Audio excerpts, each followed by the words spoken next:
तर तो स्वतःचं प्रोटेक्शन कसं करणार with your hand gloves, with your hair mask, with extra you know. आता मी 10 वेळा बोलून झाले, तुम्ही पण बोर झाला असेल.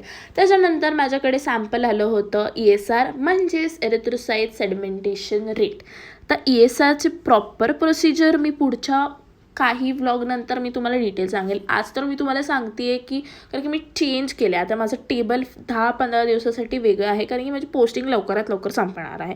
म्हणून मी तुम्हाला आज सांगते की माझं टेबल आता कसं आहे, काय आहे, इथे कुठले कुठले सॅम्पल रिसीव्ह होतात. मोस्टली हा फ्लुइड बोन मॅरो ESRचा टेबल आहे. इथे 3 टेबल डिवायडेड आहे CCLमध्ये, PTINR, CBC and fluid table. ज्या फ्लुइड टेबलचं खूप इम्पॉर्टन्स आहे इथं बोन मॅरो येतं आणि इथं खूप शिकण्यासारखं असतं. इथं रेटिक काउंट येतं, सिकलिंग काउंट येतं, इथं बोन मॅरो, CSF, फ्लुइड सगळे सॅम्पल येतात and we have to do that. आता CSFची स्लाईड